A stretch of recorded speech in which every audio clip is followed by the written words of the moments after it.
Bonjour à toutes et à tous, ravi de vous retrouver dans Smart Tech, le rendez-vous des nouvelles technologies de Bismart. Au sommaire de cette émission, comme chaque mercredi, on commence par la grande interview de la semaine. Je vous propose de revoir notre entretien avec Charlotte Godin, CEO et fondatrice d'AML Factory. En 2019, elle crée son entreprise avec l'objectif de révolutionner la lutte contre le blanchiment de capitaux et le financement du terrorisme. Comment ? Eh bien, en l'automatisant. Enfant, elle rêvait de devenir commissaire de police et d'arrêter les méchants. On n'est pas si loin de ça, finalement. On revient aussi, vous verrez, sur son parcours de femme entrepreneur dans la FinTech. Et puis le grand rendez-vous, le SMS est déjà un incontournable outil du marketing. On vous dit tout aujourd'hui du SMS conversationnel, une manière encore plus interactive d'échanger avec ses clients. L'IA permet en effet désormais de générer un SMS, mais aussi de répondre aux questions du client. On en parle tout à l'heure avec notre expert, Jérôme Bouteiller, rédacteur en chef d'écranmobile.fr, et son invitée, Emeline Desmaux, senior mobile messaging consultante chez Cinch. Mais comme promis, on commence donc cette émission par la grande interview. C'est parti.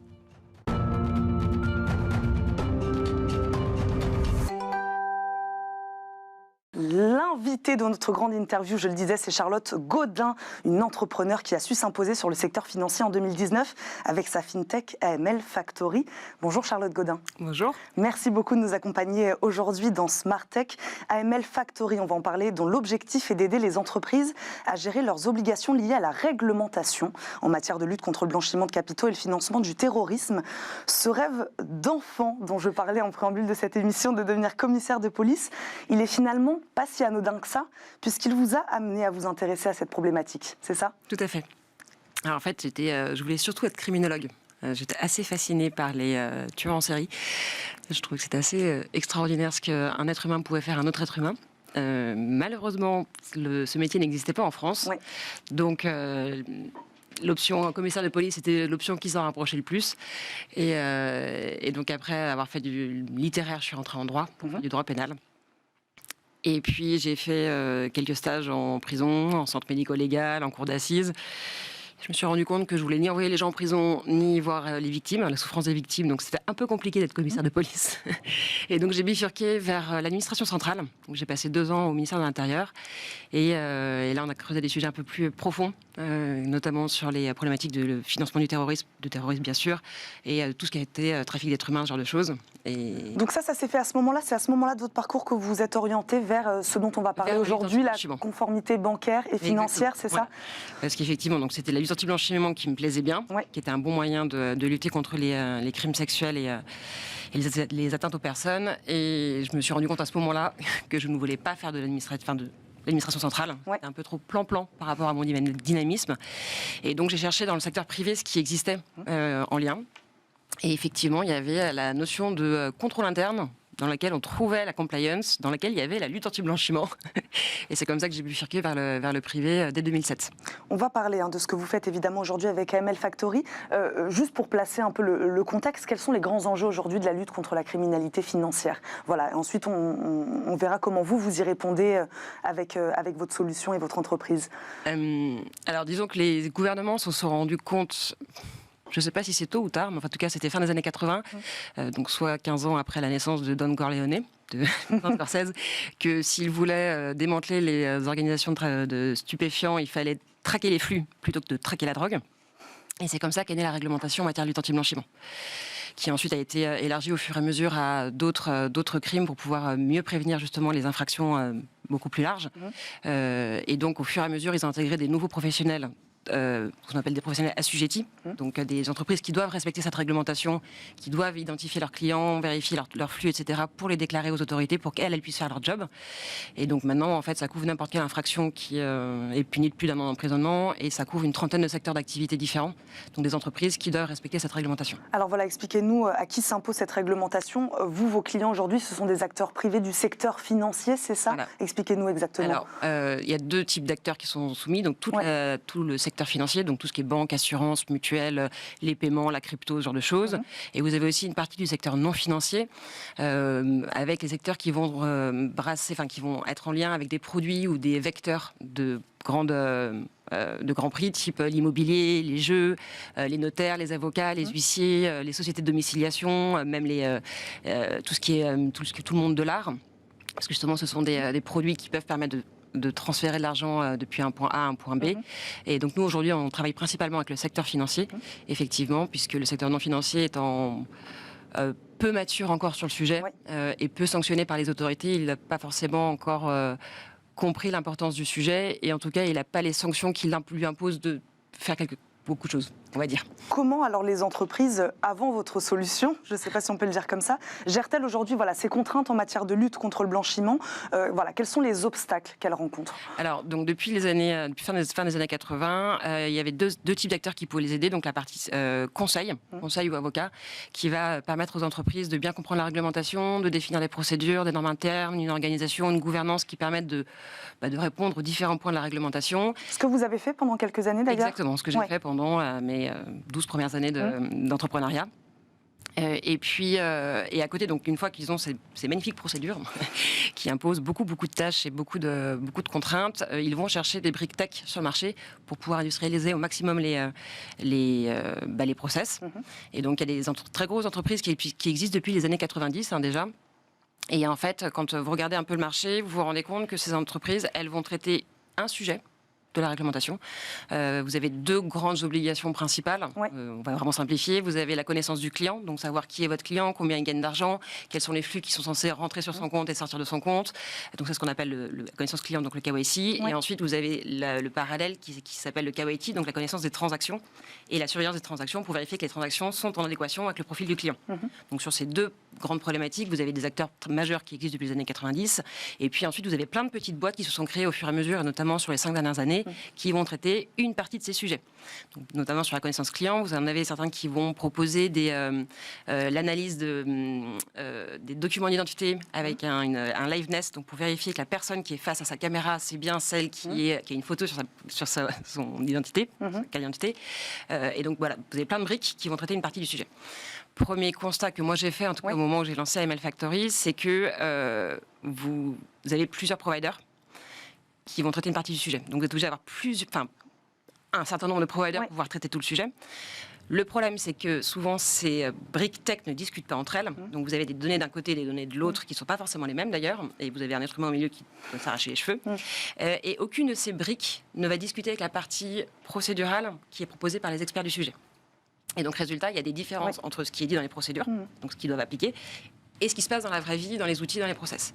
Et c'est comme ça que j'ai décidé de prendre une voie différente, d'industrialiser cette partie procédurale et normative, non seulement pour offrir une évaluation de la conformité en temps réel à nos clients, mais aussi pour pouvoir industrialiser toute la chaîne opérationnelle et pas uniquement une partie de la connaissance client ou une partie du transaction monitoring. Alors expliquez-nous comment ça marche exactement, sur quelle technologie elle repose votre solution donc d'automatisation, d'industrialisation, c'est ce que vous disiez, de tout ce process. Alors on a commencé par modéliser la réglementation, donc les différentes règles applicables et les différents arbres des possibles en fonction des options. Si vous êtes si vous avez un client personne physique ou personne morale, vous n'allez pas réagir de la même manière, par exemple. Est-ce que c'est une réglementation qui évolue beaucoup, à laquelle il faut s'adapter assez régulièrement? À minima 4 fois par an. D'accord. Ne serait-ce que par la publication des listes de pays qui ont des déficiences stratégiques en matière de lutte anti-blanchiment. Et ensuite, sur des évolutions majeures, ça va plutôt être tous les 3-4 ans. Donc on a commencé par modéliser la réglementation avec tout cet arbre des possibles qui a permis de créer un premier algorithme. Et donc globalement, pour faire assez simple, dans notre back-office à nous, on a la procédure idéale, quels que soient les arbres de décision possibles. Chacun de nos clients a son propre environnement dans lequel il a sa procédure à lui. Donc on modélise aussi dans la plateforme. Et la plateforme, elle va lui délivrer en fait un premier service qui va être évaluer l'écart qu'il peut y avoir entre cette procédure à lui et ce que demande la réglementation, pour lui dire ce qu'il doit corriger, soit parce qu'il est surconforme, il se crée des contraintes qui ne sont pas justifiées d'un point de vue réglementaire, soit qu'il est en non-conformité et donc il risque de se prendre une sanction. Et ensuite, cette partie procédurale va permettre de paramétrer nos algorithmes d'analyse des connaissances clients, donc la partie KYC, et d'analyse des transactions, pour pouvoir ensuite regarder chacun des dossiers clients et en fonction des différents critères et des différentes données qu'il y a sur un client, dire si de manière très simple.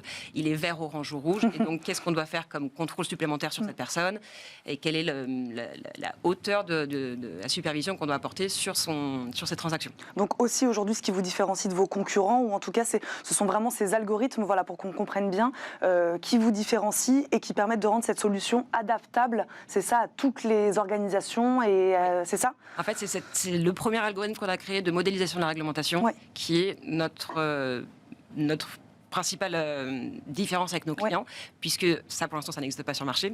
Et la deuxième, c'est que puisque nos clients ont leur propre procédure directement dans la plateforme et qui peuvent la modifier eux-mêmes, c'est eux qui ont la main sur le reparamétrage des algorithmes qui en découlent. Et ce qui fait aussi la deuxième différence. Vous parliez tout à l'heure des différents providers, voilà, qui répondaient à différentes parties de la problématique en tout cas. Est-ce qu'il y a des inégalités aujourd'hui en fonction de la taille de la structure, de type de structure, voilà, pour des questions budgétaires par exemple, voilà, d'entreprises qui n'ont pas aujourd'hui les moyens ou qui ne peuvent pas voilà, répondre à cette problématique-là pour telle ou telle raison. Vous par exemple, à qui vous vous adressez, à quel type d'acteurs, de quelle taille sont-ils? Alors ça fait beaucoup de questions. Oui. Une par une.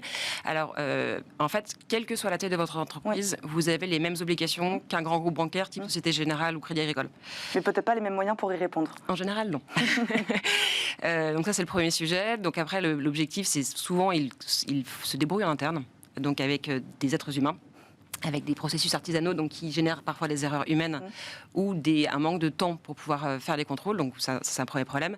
Le deuxième sujet principal qui est rencontré par tous les acteurs, et notamment ceux du secteur non financier, c'est qu'une des obligations impliquées par cette réglementation, c'est d'identifier ce qu'on appelle les personnes politiquement exposées, pour vérifier les risques de corruption. Sauf qu'il n'y a pas de liste officielle étatique établie par les pays. Donc, pour pouvoir répondre à cette réglementation, enfin, cette obligation-là, on est obligé de passer par un logiciel tiers qui coûte très très cher. La plupart des entreprises qui proposent ce type de service ont un point de départ de 15 000 € à l'année.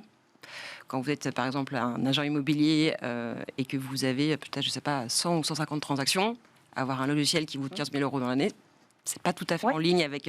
sur le ROI, c'est un peu compliqué. Voilà. Donc ça, c'est la deuxième question que vous aviez posée. Et sur la troisième, nous, aujourd'hui, on a des très gros acteurs. On travaille par exemple avec la Caisse des dépôts ou avec le Crédit Agricole. Mais on a aussi des tout petits acteurs qui sont en entrée sur le marché, notamment des boîtes de cryptoactifs, donc ce qu'on appelle les... PSAN, ou des établissements de paiement, de monnaie électronique qui sont en lancement de leur service et qui, eux, partent from scratch et ils ont besoin de tout. Et donc l'avantage, c'est que là, ils ont une solution clé en main. Ils n'ont pas besoin de recourir ne serait-ce qu'à un expert de la réglementation AML parce que c'est nous qui les leur offrons. Et donc ils ont aussi moins de dépenses côté ressources humaines. Donc solution clé en main pour qu'on comprenne bien. Donc là, la promesse ici, l'ambition d'AML Factory, c'est quoi? C'est un gain de temps, un gain économique. Qu'est-ce que vous proposez aujourd'hui à vos clients? Ces deux aspects-là? Plus la sérénité. Parce qu'on leur donne aussi l'évaluation en temps réel de la conformité. C'est nous qui assurons la veille réglementaire, donc on leur indique quand la réglementation change et ils peuvent mettre à jour leur procédure d'un simple clic. Donc voilà, ces trois éléments. Gain de temps, on divise à peu près par 8 le temps de traitement manuel.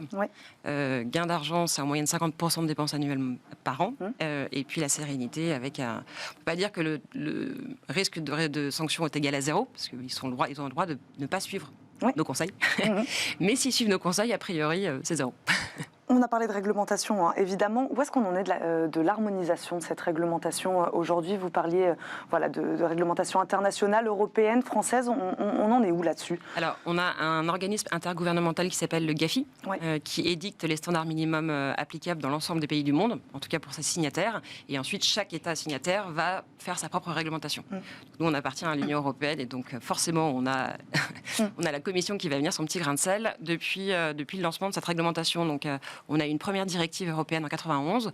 Donc, ce qui dit directive, ça veut dire quoi? Ça veut dire que la Commission donne des obligations aux États, donc tous les États membres, et les États membres ensuite adoptent une réglementation, enfin une législation en interne dans son propre pays. Ce qui fait qu'aujourd'hui, par cette mécanisme de directive, vous avez des différences entre chaque État membre de l'Union européenne. Et là, la très bonne nouvelle pour nous, c'est que la Commission européenne a proposé un nouveau paquet législatif européen qui devrait être applicable en 2025 et qui va en fait passer d'un système de directive à un système de règlement unique européen, donc qui va harmoniser toutes les règles dans toute l'Europe, plus les 3 pays additionnels de l'espace économique européen. Ouais, donc vous, les conséquences sur votre business ici?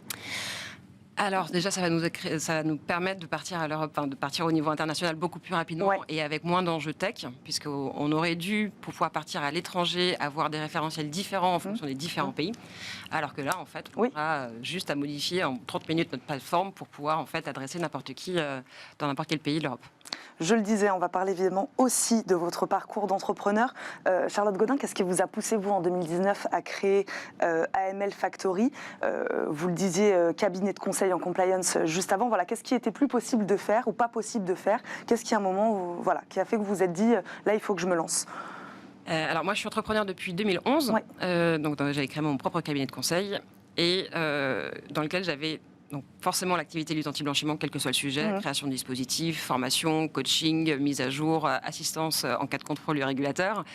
Et j'avais une deuxième activité, c'était accompagner les fintechs à obtenir des agréments pour devenir établissement de paiement non électronique.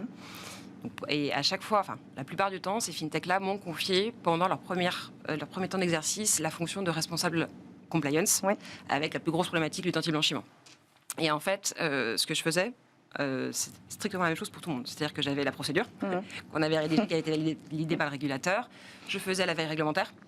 Je mettais à jour la procédure, je la faisais valider par les dirigeants. Et une fois qu'il avait validé, je demandais aux équipes tech de reparamétrer les différents outils en fonction de ce nouveau paramétrage. Je mettais à jour les guides opérationnels, je mettais à jour les formations, je mettais à jour les plans de contrôle. Et je faisais mon job de vérification que tout était fait. Et je me suis dit, alors déjà, première chose, c'est que je ne pouvais pas avoir plus de 3 clients en même temps. Et surtout, je me suis dit, si je fais exactement la même chose pour 3 personnes en même temps, c'est qu'il y a quelque chose qui s'automatise. Et c'est comme ça qu'est né le projet AML Factory. L'entrepreneuriat, je crois que c'est une affaire de famille chez vous. Est-ce que vous aviez des appréhensions particulières avant de vous lancer dans la création de votre start-up? Alors, pas du tout. Non. Pour le coup, la première fois que je me suis lancée, c'était une question d'opportunité. Et puis, c'était du conseil que je faisais déjà avant. Donc, pas besoin d'investir. J'avais juste besoin d'un laptop et de mes cellules grises. Donc, pas d'enjeux financiers, etc. Quand j'ai recruté dans mon cabinet de conseil, j'avais un peu la trouille d'avoir des salariés. Mais au final, ça s'est très bien passé. Et pour moi, c'était une suite logique, en fait.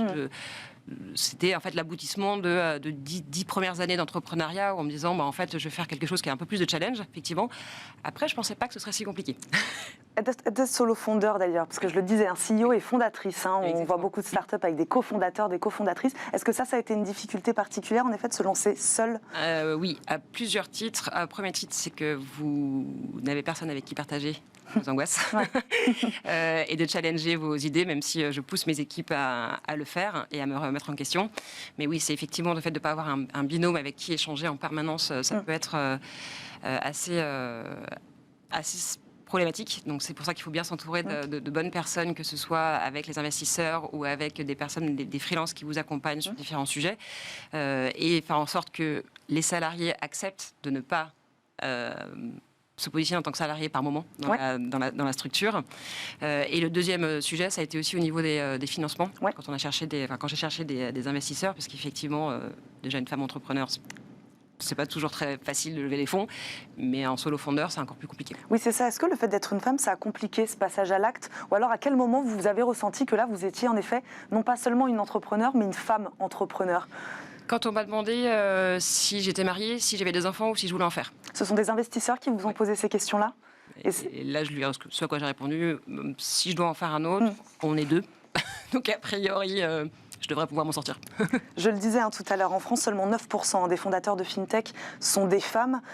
Comment, selon vous, encourager, soutenir, propulser davantage les femmes fondatrices ou cofondatrices des startups sur ce marché? Est-ce que vous réfléchissez à ce sujet-là? Alors, pas forcément que sur ce marché, mais je pense qu'il faut qu'on change notre manière d'éduquer nos filles. Oui. Je le vois. Donc ça doit se faire très tôt? Très tôt. En fait, j'ai un exemple tout simple, mais ma fille a eu 10 ans là, il y a quelques mois et je lui ai autorisé pour la première fois à rentrer toute seule à la maison. Et mon mari n'était pas d'accord. Pas d'accord parce que c'était une petite fille et que même si son frère avait eu le droit de faire la même chose à son âge, il fallait la protéger. Et je lui ai dit, en fait, non. Oui, effectivement, il y a peut-être plus de risques pour une petite fille, mais si on commence à lui dire, tu es plus faible, tu es plus fragile, etc., on va mécaniquement lui mettre des barrières. Et c'est elle qui va se limiter dans dans tout le reste de sa vie. Donc voilà, je pense que c'est l'éducation des petites filles qui va changer les choses. Éducation, une question culturelle. Le Female Founder Challenge 2022, dont vous avez été finaliste, est-ce que c'était ça aussi l'objectif, d'encourager, de mettre en avant des femmes entrepreneurs sur ce marché-là? Voilà, vous, qu'est-ce que ça vous a apporté, ce concours? Alors, effectivement, c'est ça, c'est le fait de pouvoir mettre en avant des femmes entrepreneurs, ce qu'on ne voit pas beaucoup. Alors, ça m'a foutu la plus grosse trouille de ma vie, je crois. Pour quelle raison? De devoir pitcher en anglais devant 150 personnes dans la salle et avec plusieurs milliers ou dizaines de milliers de personnes en retransmis. Ça m'a vraiment foutu la trouille de ma vie. Donc, j'étais toute tremblotante. Non, ça a été un bon exercice parce que c'est la première fois que je devais pitcher en anglais avec autant de personnes devant moi. Donc, c'est bien. Ça permet de passer des nouvelles étapes au fur et à mesure. Est-ce qu'on se sent peut-être aussi moins seul, avoir toutes ces femmes aussi entrepreneurs à ses côtés dans ces moments-là? Je me suis sentie surtout très petite, parce qu'elles étaient toutes très grandes. Et pourtant, je suis pas petite, mais là, elles étaient toutes immenses. Oui, non, ça fait plaisir de voir des femmes qui ont des idées plus sympas les unes que les autres.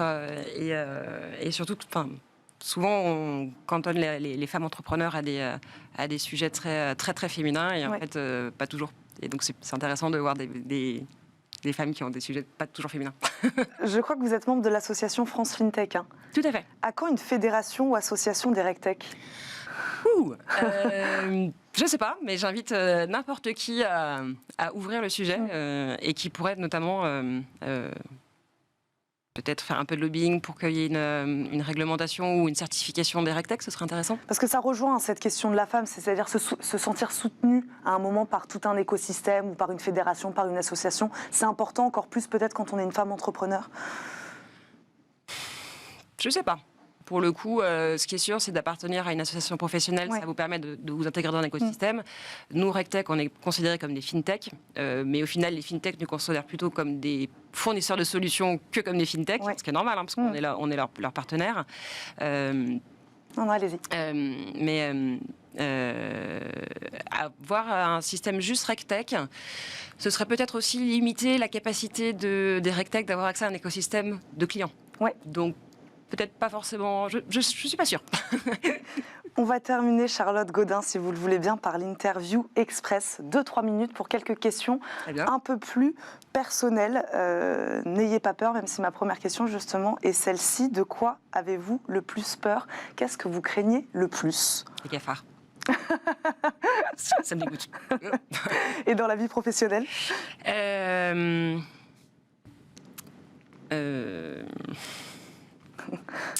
Je pense que ce serait si un de mes clients devait être contrôlé par le régulateur et que ça se passe pas bien. Ça, ce serait le plus gros échec. Votre plus grande fierté sur votre parcours de femme ou d'entrepreneur, vous me répondez comme vous voulez. Je suis assez fière d'être rendue là où j'en suis, alors que je suis juriste, littéraire et juriste, donc pas du tout businesswoman, femme avec une boîte rentable en moins de 2 ans de commercialisation. Je suis assez contente de moi. Vous aviez parlé juste avant d'échec, un moment dans votre vie que vous avez considéré comme un échec. Il y en a plein. En fait, je pense que chaque échec est une bonne façon d'apprendre, est une façon de rebondir. Et de toute façon, quand vous êtes entrepreneur, vous n'avez pas le choix, vous êtes obligé de vous relever et de repartir. Donc, c'est plutôt un apprentissage. Vous, à quel moment vous avez trébuché sur ce parcours d'entrepreneur? Je pense que ceux qui nous écoutent seront intéressés. Peut-être qu'ils ont vécu les mêmes choses. J'ai fait confiance à potentiellement de mauvaises personnes à certains moments qui ont été très difficiles à gérer avec des gros impacts pour la structure, pour mon mental, pour ma famille aussi, parce que ça a été le fait de faire confiance à des mauvaises personnes. Parce qu'on a parlé tout à l'heure évidemment du fait d'être une femme, du fait d'être solo-fondeur. L'humain, c'est quelque chose de particulièrement compliqué à gérer quand on est auto-entrepreneur. Oui, parce que moi je suis quelqu'un qui est plutôt souriante, j'aime bien raconter des blagues, j'aime bien boire des coups avec les équipes, etc. Il y a toujours une difficulté d'avoir cette double approche de teammate et de boss. Et la gestion de l'humain est pour moi la chose la plus compliquée à faire, la plus challengeante et la plus désagréable aussi. Et enfin, une dernière question. Si un génie était là et qui pouvait vous accorder un souhait? Elle est dure, celle-là. Un souhait? Vous n'avez pas le droit de répondre gagner au loto. Je dirais rien à voir. J'ai le droit de pas faire avec, Ce que vous voulez. protéger ma famille. Eh ben, on va terminer sur ces beaux mots. Merci beaucoup, Charlotte Godin, d'avoir été avec nous aujourd'hui dans Smart Tech, d'avoir répondu à nos questions. Je rappelle, vous êtes la CEO et fondatrice d'AML Factory. Merci d'être venue nous voir aujourd'hui. On marque une courte pause et on se retrouve tout de suite pour le grand rendez-vous.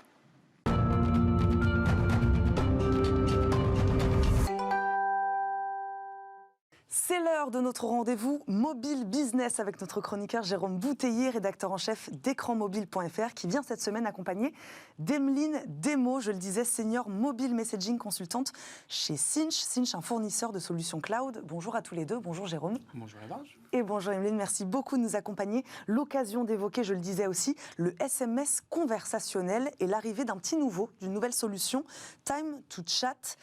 Avant ça, Jérôme, quels sont les derniers chiffres du marché du mobile messaging dont on parle peu en effet? Oui, effectivement, c'est un sujet qui est peut-être déjà assez ancien. Le SMS a fêté ses 30 ans en décembre dernier malgré son âge, malgré la concurrence des messageries OTT ou des réseaux sociaux, il reste plébiscité par les Français. Selon le dernier observatoire de l'ARCEP, les Français ont en effet échangé plus de 28 milliards de SMS au quatrième trimestre 2022. Ça représente plus de 110 milliards de SMS sur l'ensemble de l'année, une moyenne d'environ 114 SMS par mois et par abonné. Alors les chiffres sont massifs, mais ils ont évidemment tendance à baisser année après année. On est à peu près sur 8% de baisse annuelle et près de 50% depuis le pic qui avait été observé en 2016. Il y avait à l'époque plus de 200 SMS échangés par mois et par Français. Comment on l'explique cette baisse alors, Jérôme Bouteiller? Tout simplement une évolution des usages au profit de nouvelles messageries. On peut citer WhatsApp, Telegram, on peut aussi citer le RCS qui est aujourd'hui poussé par Google sur les smartphones Android.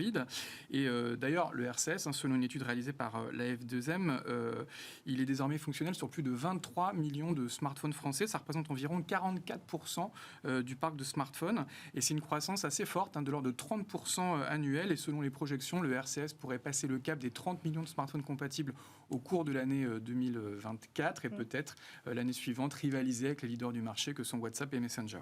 Donc là, on est plutôt sur une tendance haussière, à l'inverse. Qu'en est-il du SMS marketing? Dites-nous. Alors, si le SMS C2C baisse, le SMS B2C, lui, reste dynamique. Alors, selon le dernier baromètre du marketing SMS réalisé par la F2M, ce marché affiche une croissance de 13% par an et il a représenté 12,8 milliards de messages marketing envoyés en 2022. On est à une moyenne de plus d'1 milliard de SMS envoyés chaque mois par des marques à des consommateurs. Alors, dans le détail, ce qu'on appelle le SMS transactionnel, donc les codes d'accès, les notifications, les validations de paiement, les livraisons, ça représente 61% du volume global, soit 7,8 milliards de messages. Et le SMS promotionnel, donc de la pub, le marketing direct, le drive to store, lui, il est devenu minoritaire. C'est 4,9 milliards de messages envoyés, soit à peu près 38% du volume global. Vous parlez de SMS transactionnel, et donc il y a des SMS avec lesquels on peut faire des paiements et des dons, c'est ça Jérôme? Alors effectivement, le SMS permet de faire beaucoup de choses, des messages marketing, mais également de plus en plus des dons.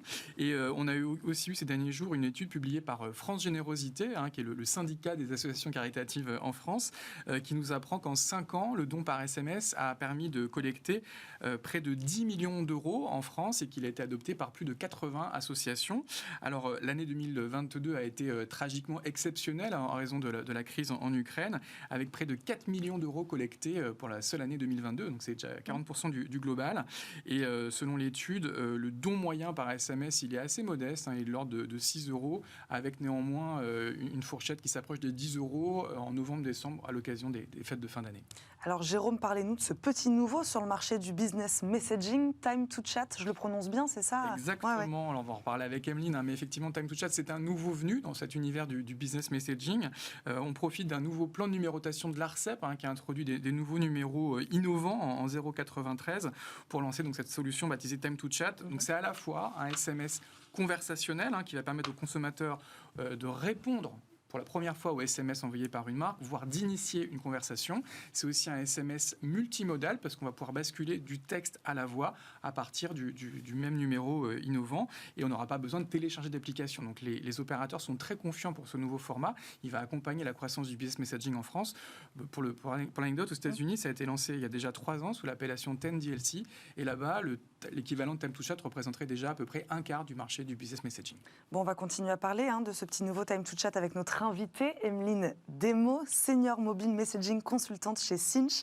Ma première question est assez simple, Emeline. Qu'est-ce que c'est qu'une mobile messaging consultante? En quoi ça consiste exactement? Alors, en gros, mon rôle, ça va être d'accompagner plusieurs marques, toutes les marques, tous nos clients, dans tout ce qui est la refonte de leur stratégie de communication. Donc, pas uniquement de l'email, pas uniquement des réseaux sociaux, mais tout ce qui est autour du messaging mobile, parce qu'aujourd'hui, le comportement des clients augmente, des clients finaux, leurs attentes augmentent. Donc, on travaille sur toute une refonte de la communication de nos marques. On en parlait avec Jérôme, le SMS interpersonnel entre particuliers légèrement en baisse, le RCS, lui, en hausse. Est-ce que finalement, c'est la suite peut-être juste logique de l'évolution des usages ?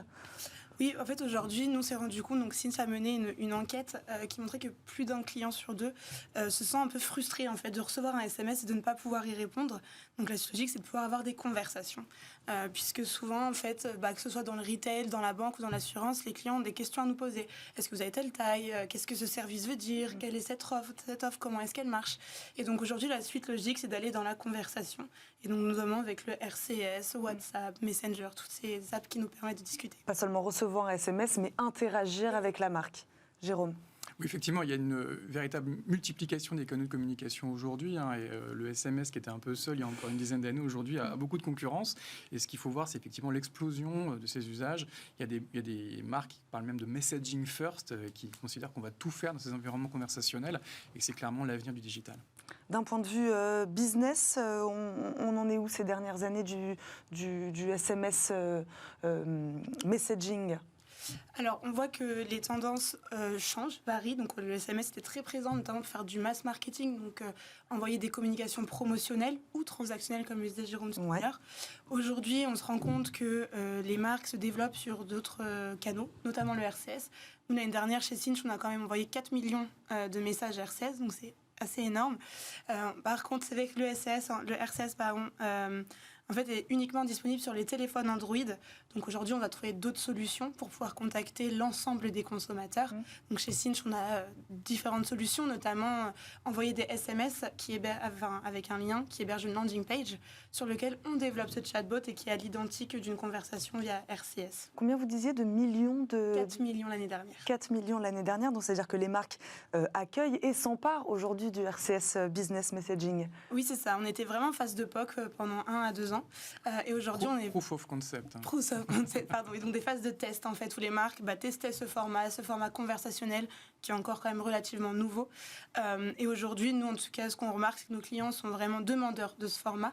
Et donc, on est plus maintenant dans une phase d'industrialisation du RCS. Jérôme ? Oui, le RCS, on rappelle, c'est un format qui est poussé par les opérateurs et par Google, qui est supposé être le successeur du SMS. Un canal qui se déploie très rapidement. On serait aux alentours déjà d'1 milliard de smartphones sur Terre compatibles avec ce canal. À l'horizon 2030, on sera sans doute au-delà des 3 milliards parce qu'il sera par défaut sur tous les smartphones Android. Son petit point faible, c'est qu'il n'est pas encore soutenu par Apple dans iMessage. Donc, ce n'est pas un standard aussi universel que le SMS, mais beaucoup de gens poussent évidemment pour qu'Apple adopte également ce canal, comme il a adopté le SMS dans iMessage. Pour revenir sur Time to Chat, à quel besoin répond-il exactement ? Où se place-t-il entre le SMS, le RCS ? Expliquez-nous un peu comment ça marche. Time to Chat, ça va être un format qui va être relativement complémentaire, je pense, de tous ces autres formats. On voit que du RCS ou du SMS, on est plutôt sur des tendances marketing avec accompagnement du client sur comment choisir son produit. En revanche, du Time to Chat, ça peut être une très bonne solution pour aller dans tout ce qui est relationnel. Un client qui a une question, qui a besoin de savoir où en est sa commande, discuter avec sa marque. Un client, l'avantage en plus du Time to Chat, c'est que au-delà des conversations, on va pouvoir faire de l'appel.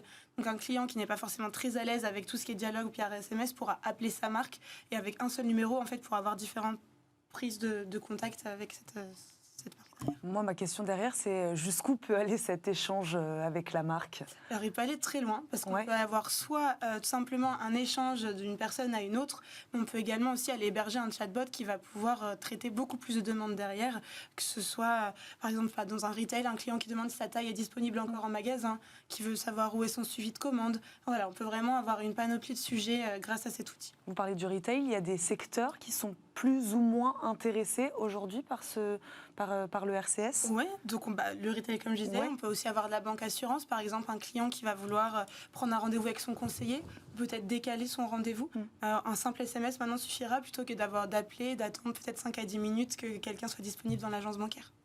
Jérôme, c'est ce que vous disiez, tout l'intérêt, c'est de pouvoir discuter justement avec sa marque. Oui, effectivement, on va pouvoir faire beaucoup de choses qu'on ne pouvait pas faire avec le SMS, ça générait de la frustration. Alors, on peut imaginer de la prise de rendez-vous, par exemple, de la prise de commande via un lien hypertexte. On peut aussi imaginer beaucoup de supports. Il y a beaucoup d'usages qui vont naître de l'usage de Time to Chat. On le rappelle, c'est quand même l'universalité du SMS, c'est-à-dire que tous les téléphones du marché, aussi bien le dernier smartphone Apple qu'un vieux téléphone Nokia des années 90 qu'on a au fond de nos tiroirs, sont compatibles avec ce nouveau format. Donc c'est vraiment universel, il n'y a plus de questions à se poser là-dessus.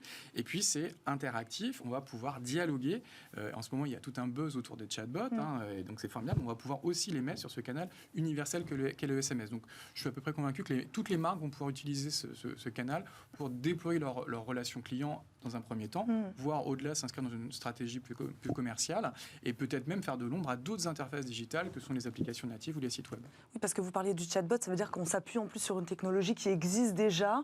Donc pour les marques, c'est pas si compliqué que ça finalement à mettre en place. Non, c'est un nouveau canal à ouvrir et généralement, en tant qu'intégrateur, on a juste à activer un petit bouton. Une fois que le chatbot est créé, il peut être utilisé sur n'importe quel canal. Donc c'est vraiment dans la continuité de ce qu'on propose. Qu'est-ce que ça peut changer demain? Jérôme Bouteiller disait pour l'instant pas disponible sur Apple. C'est ça, pour que ça soit vraiment à grande échelle demain, il faut que ces grands opérateurs le permettent. Oui, alors après, ce qu'on recommande quand même, c'est que tout est une expérience en fait avec un client, donc il va falloir trouver le bon canal au bon moment. Donc chaque marque en fait va communiquer de manière différente en fonction de ses clients finaux. Et donc aujourd'hui, notre rôle, c'est vraiment d'accompagner les marques sur quel canal utiliser, à quel moment, pourquoi, pour répondre à quel besoin. Oui, parce que vous les conseillez aussi là-dessus. Oui, c'est ça. Jérôme? Oui, effectivement. Alors, le RCS n'est pas encore compatible avec iPhone. Et pour une marque dont la base client est en grande majorité sur iPhone, effectivement, on n'ira peut-être pas sur le RCS. Mais par contre, Time to Chat, lui, il est universel. Donc, ça va fonctionner sur tous les smartphones. Effectivement, le métier d'entreprise comme Cinch, de ce qu'on appelle les plateformes CPaaS, c'est de proposer une multitude de canaux et d'essayer de proposer les canaux les plus pertinents à chaque marque. Moi, ma conviction, c'est qu'on va multiplier les points de contact avec les consommateurs, mais il y aura besoin, évidemment, de faire converger le back-office pour avoir une meilleure connaissance de sa base client. On en est où là? À quoi va ressembler 2023 pour le RCS? Alors pour le RCS, on espère que du coup beaucoup plus de marques vont l'utiliser. Nous de notre côté, par exemple, on l'a ajouté sur notre plateforme pour permettre aux entreprises de l'utiliser eux-mêmes. Certaines équipes, en fait, c'est des projets qui sont généralement assez lourds. Donc, lancer une campagne RCS, c'est un peu plus long que de lancer une campagne SMS. On va d'abord travailler sur l'arborescence du scénario, le mettre en place et le créer. Mais bon, l'idée, c'est de pouvoir l'industrialiser pour que les entreprises puissent l'utiliser de plus en plus souvent et de plus en plus rapidement. Jérôme Bouteiller, il nous reste 30 secondes. Vous avez Oui, on voit que c'est l'année du chatbot, tout le buzz autour de ChatGPT. Et l'idée qu'on puisse décliner ces technologies ultra avancées sur un canal aussi universel que le SMS, c'est plutôt une bonne nouvelle. Et je pense qu'il y a beaucoup de marques qui vont travailler avec des intégrateurs comme Cinch ou des acteurs comme les opérateurs pour investir ces nouveaux environnements conversationnels. Bon, vous l'avez compris, demain, vous pourrez converser avec vos marques. Merci beaucoup à tous les deux d'avoir été avec nous aujourd'hui. Jérôme Bouteiller, merci d'être venu nous voir, rédacteur en chef d'écranmobile.fr. Merci beaucoup de nous avoir accompagnés. Emeline Demo, merci beaucoup également d'être venue nous voir, senior mobile messaging, consultante chez Cinch. Merci d'avoir été avec nous et merci à vous, évidemment, de nous avoir suivis. On se retrouve demain pour un nouveau numéro de Smart Tech. À demain. Ciao.